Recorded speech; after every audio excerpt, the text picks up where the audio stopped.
માના ગલે ડીશું હતી અને એ વળી ડીશ કનેક્શન ગામમાં જો કોઈને ટીવી હોય તો ન્યાલી શેડો ત્યાં આપવાનો મોટી જબર ડીશ.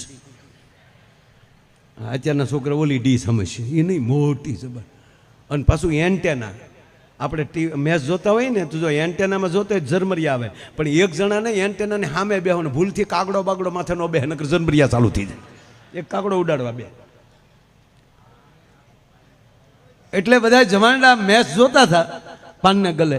એમાં માવડીનું ટોળું જાતું હતું, એમાં એક માડીને ખબર પડી કે આ મારા રોયા હું જોતા હશે, તો એ માડી જોવા ગયા. હું જોવાય છોકરા તાક માં મેચ આવે છે, તો માની ટક્કર લઈ ગયા, વાહ મારા કેવા ધોકે ને ધોકે રમે. અને માને એમાં મોજ આવી ગઈ. ઓલે પણ ત્યાં બેનું એક કીર્તન ગાઈ લીધા, પછી વાર્તા કહેવાનું હોય, પછી એકટાણું થાય. હવે જેને વાર્તા કહેવાની એ માડી ઓલે પણ ક્રિકેટમાં ખોટવાઈ ગયા, એટલે બે બહેનો મોકલ્યા જાવા ગલીમાં ક્યાં રહી ગયા, વાર્તા એને કહેવાની છે. અને બે બહેનો આવ્યા માડી આ વાર્તા તમારે કહેવાની છે. અર મારું રોઈ હાવ ભૂલાઈ ગયું, હાલો હાલો. માડી આવ્યા સીધા નદીને કાંઠે, એ વળી ખખોળિયું ખાઈ લીધું.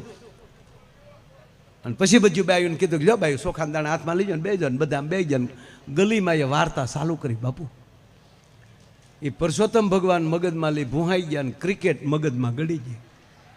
અને માડીએ જે વાર્તા ચાલુ કરી, આ વાર્તા જે સાંભળે એનો તો વૈકુંઠમાં વાસ થાય છે, તા કે જય પરસોત્તમ ભગવાન. પછી ડસકું આવે ને ત્યારે હારે પડકે બેઠી બેઠી બેનું જય પરસોત્તમ ભગવાન. પછી એક બીજી વસ્તુ જોજો, એ બધા બેઠા હોય ને કોઈની હામું નહીં જોવે, બધા આમ જ બેઠા છે. આપણે જ્યાં બેઠા અહીંયા બધાને સામું ક્યાં ન થાય, એ બીજાને ઓળખવામાં જાય તો જાતને ઓળખતા ભૂલાઈ જાય છે. અને આ માવડિયું બધું અંદર ખોવાઈ ગયેલી હોય. આ નરું સત્ય, પોતાને જ જોતા હોય કાં પોતાના પગ પાસે જોતા હોય. હંમેશા બહેનોની નજર એના પગમાં હશે. આ જેવો તેવો મેસેજ નથી કે આપણે આપણા પગનું ધ્યાન રાખીએ, દુનિયાના પગ જ્યાં પડતા હોય ત્યાં પડે સાહેબ. એટલે આપણે કીધું કે બહેનોની બુદ્ધિ પાનીય છે. એનો અર્થ પાણીનો અર્થ એના પગ સુધી પણ બુદ્ધિ છે. એને ખબર છે કે મારા પગ ક્યાં મુકાય ને ક્યાં ન મુકાય. આપણે અહીંયા જ બુદ્ધિ છે, પછી ક્યારે વહી જાય ને દિયાચ મેં તો વહી જ ગયો હોય. હા, કોલરના મરસા જેવો હાંજે થઈ ગયો ને હાલતો હાલતો વંડીએ ભટકાય. એટલે આ વિંડી કોણે સણી નાખી? તારા બાપે. એ હતી તું ડબલું નાખી ગયો અત્યારે.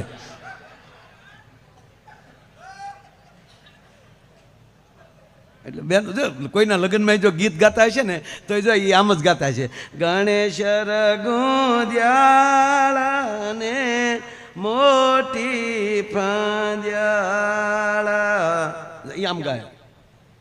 ડોકમાં તે મની માળા રે, ગાવને છોડ્યું હે.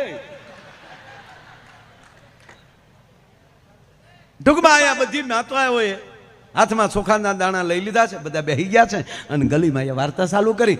અને વચમાં જ્યાં આમ ગેપ પડે, જ્યાં પહેલાં આપણે સત્યનારાયણ ભગવાનની કથામાં આપણે ડાયરો કરતો, કથામાં જામ એમ કરી કારવીને કઠિયારો લાકડાનો ભારો લઈને આવ્યો છે, લાકડાના ભારાની બમણી કિંમત મળવાથી ભગવાન સત્યનારાયણની કથા કરવાનો વિચાર કર્યો છે. તો આપણા બાપા કહેતા હરે આવું કરતા, પણ હરેમાંય નિહાકા નાખતા. ઓહો, હજી તો કઠિયારો જ આવ્યો, હેરાની કેટલી વાર હરે.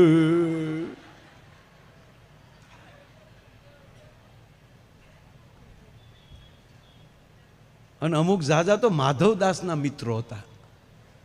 હો બાપુ, આખી કથા પૂરી થાય જ્યાં સુધી માધવદાસ ન આવે ત્યાં સુધી આવડા લોકો પ્રવેશ ન કરે. માધવદાસ ક્યારે આવે ખબર? થાળ પૂરો થાય ત્યારે.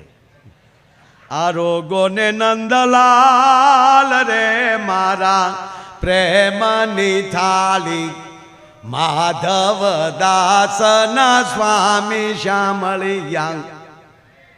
માધવદાસ એટલે હાલો હવે હાલો હવે હાલો.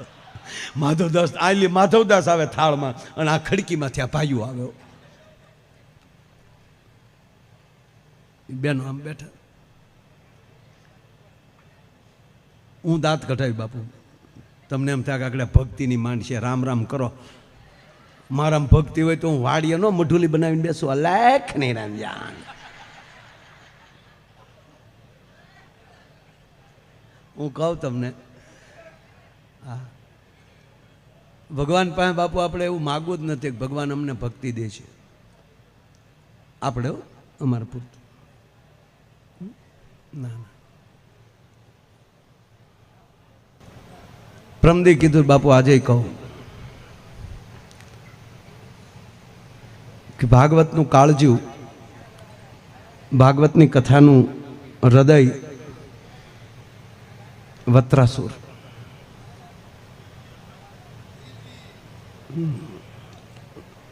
મારા હસાવા છે તમને, પણ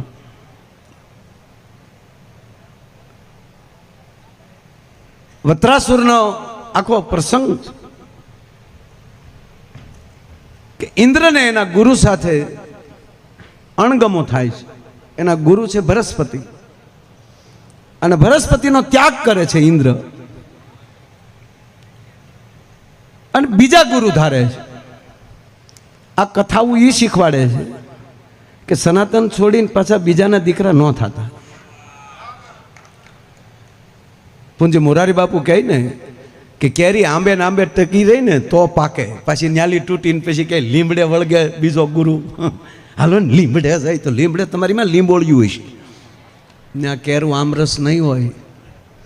જે ડાળે છે એ ડાળે, અરે લીંબોળી છે તો લીંબોળી, પણ નાન્યા ઠઠાર્યો ને સાહેબ તો એની અંદર પછી એ કેરી કરતા મીઠી થાય, અહીંયા ટકી રહે તો. ઇન્દ્રએ ત્યાગ કર્યો એના ગુરુનો અને બીજા ગુરુ ધાર્યા. હવે એ જે બીજા ગુરુ હતા એ શુક્રાચાર્ય એનું મોસાળ થતું, દૈત્ય ગુરુ મોસાળી હતું. અને હવે જે હગા બાપ અરે બગાડે એ બીજારે બગાડવાનો છે. અને ઇન્દ્રએ એની સાથે પણ તકલીફ પડી, એનો ત્યાગ કર્યો. હગા બાપને વૃદ્ધાશ્રમમાં મૂક્યા હોય ને કોઈ, તો ન્યાય બેઠો બેઠો હગો બાપે આશીર્વાદ દે. એ તો ભૂલ આપણે કરી શકીએ, આપણો બાપ નો ભૂલ કરે ભલામણ. અને ખીજાઈ જાય એ સાધુ નહીં.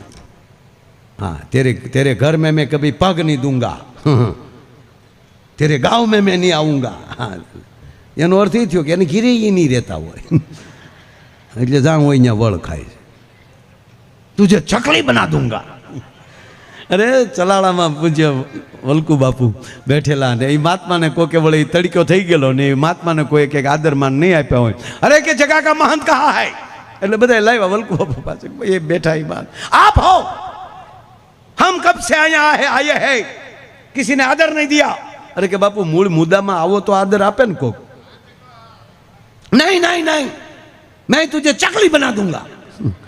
बापू के एक काम करजो, बनावो तो सको बनावजो, कारण के हूँ सकली नहीं. आम करीने हलवाई ज थी नहीं, पाछा जमाड्या. आ आपणी परंपरा है. कोई हामावाळो खीजाई जाए तो एक एनो आंगणो न त्याग कराय, अथवा तो ये व्यक्तिनो त्याग न कराय. एना स्वभाव प्रमाणे एमने अमने कोई मायलो नहीं कहता, एम क्यों तुमने कहता ज होय. बधाय नो स्वीकारे ने एवो एवो एवो फाको राखवानो ज नहीं. आपने बधाय मायाभाई कहता हो, नहीं नहीं, मायाभाई मायलो को कहे छे तो मायाभाई कहे छे. अने हजी सुधी बापू मने हरू बापू खबर ज नथी पड़ी हारू शुं कहेवाय ने मोळो शुं कहेवाय. जेनी मात्रा जाजी न्या ई हारू. आ मैं कपड़ू पहेर्યું છે, હવે અહીંયા કોઈક સફેદ ડાઘ લગાડે તો એ ડાઘ થશે. શું કામ? માત્રા આની વધારે છે. કોઈ સફેદ પહેરીને બેઠા છે, ત્યાં આ કલરનું ટપકું દેખાડશે તો ત્યાં એ ડાઘ દેખાય. તો દુનિયામાં ડાઘ શું છે એ ખબર છે જ નહીં. માત્રા કોની વધારે છે? લંકામાં રાવણની માત્રા વધારે હતી, એટલે એ બધા જય લંકેશ કરતા હતા. રામની ખબર જ નહોતી એની.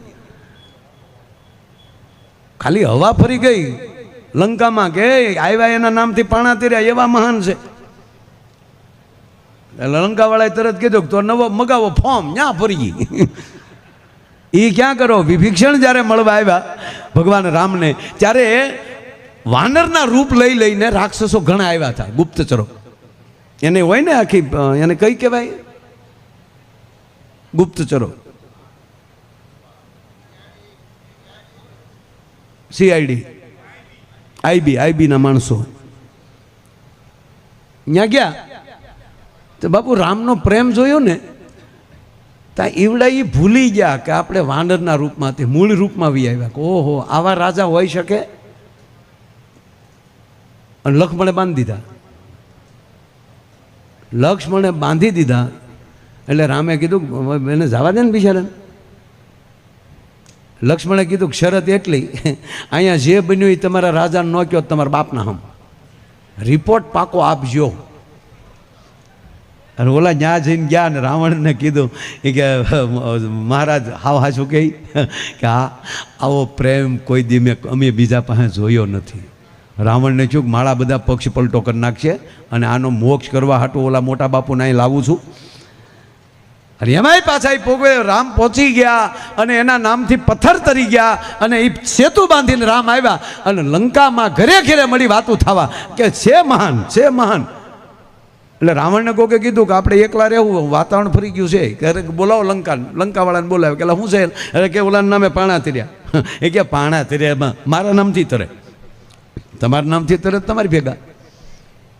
અને રાવણ આખા ગામને લઈ ગયો બાપુ આખી લંકાને દરિયે અને હાથમાં મોટો જબર પાણો લીધો અને પાણા ઉપર રાવણ લખ્યું રાવણ. અને આમ કરીને આમ બાપુ ઘા કર્યો રાવણે એણે ને એણે. ઘણા એનો અંગૂઠો પોચે ધોતા હોય. પથ્થર તો નાખ્યો, પથ્થર તર્યો. એ પથ્થર તર્યો તા તો લંકા ભાઈ કૂદવા મળ્યું લંકેશ કી જય હો, લંકેશ કી જય હો. આ તો અખતરો નહોતો કર્યો. બાકી આપણા રાજાથી પાણા તરે ઘીરે આવ્યો ને તો મંદોદરીએ કીધું કમ હિયર મહારાજ અહીંયા આવો. શું છે આ બધું? કેવળ દેવી શું કરું ના તમારું નામ પાણો તર્યો કે આ એ મારે મોઢે તો હાસું બોલ. મહારાજ તમે મારા આગળ ખોટું ન બોલી શકો. અને તેથી એમ કહેવાય કે રાવણના નેત્રો ભરાણા એટલું કીધું કે મંદોદરી મેં પથ્થર લીધો એ સાચી વાત, માથે રાવણ લખ્યું એ સાચી વાત, પણ જ્યારે એ પથ્થરને મેં દરિયામાં ફેંકતી વખતે એટલું કીધું કે એ પથ્થર તું ન તરતો તને રામ દુહાય છે. દેવી તર્યો છે તો રામના હમથી તર્યો છે. તક પણ આવું બધું કરવાનું કારણ કરવાનું કારણ એ કે રામની સેનાથી મરશે ને તો આને મોક્ષ થાય, નકર રામના પક્ષમાં વયા જાય ને તો એ પાછા રામથી નહીં મરે તો એને મોક્ષ ન થાય. એ માટે ગમે એમ કરી અને મારે એને મારી ભેગા રાખવા થાય એટલે હું ખોટું બોલ્યો છું. મૂળવાર વત્રાસુરની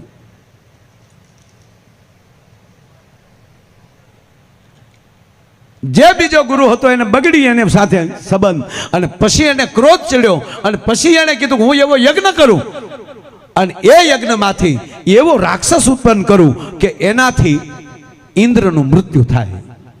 અને બાપુ યજ્ઞ ચાલુ થઈ ગયો પણ રસભાઈ દીર્ઘાવમાં શ્લોકમાં ભૂલ પડી ગઈ. ઇન્દ્ર નું થાય એને બદલે બન્યું એવું ઇન્દ્રથી થાય.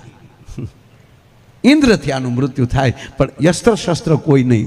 અને પછી દેવો મૂંઝાણા. એ રાક્ષસ તો ઉત્પન્ન થયો એનું નામ હતું વત્રાસુર. અને સેવલે દધીસી ઋષિના પાસે આવે છે દેવતાઓ અને આ દેશના સંતોએ પોતાના હાડકે આપી દીધા. દધીસી કે લ્યો હું મારું હાડ આપી દઉં, આમાંલી શસ્ત્ર બનાવો.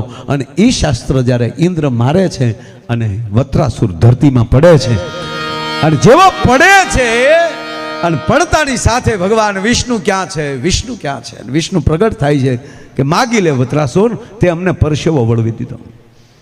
અને પછી તો એ 4 શ્લોક છે એના, એમાં મારે આગળ નથી જવું.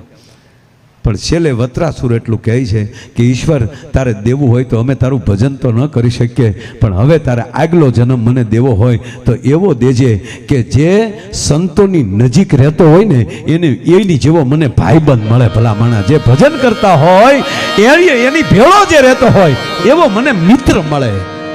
સાધુતાની આ વાત છે. એમ આમ સારું કામ કરતા એવા ભાઈબંધ હોય ને તોય ભૂકા કાઢી નાખ્યા. આપણે વડાપ્રધાન થવાની જરૂર નથી, આપણે આ વિસ્તારના ધારાસભ્ય થવાની જરૂર નથી. ભાઈ સારું કામ કરે એવો થાય એટલે આપણો ભાઈબંધ. આ મારે તબલા વગાડવાની જરૂર નથી. તબલા જો જીતું તોડી નાખે વગાડે અને હું તૂટી જાઉં તો આવું તબલું ન વાગે.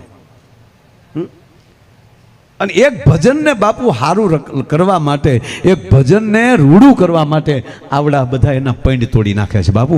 એક ભજનને સારું કરવા માટે તૂટી જાય છે આવડા. એમ વાર્તા તો એક જ કહેતો હોય, બીજી ડોશીને તો હોકાર જ દેવાનો હોય સાહેબ. હો એમ કોક સારું કરતું હોય ને ત્યારે કેવલ હોકારો આપણે દેવાનો હોય શાબાશ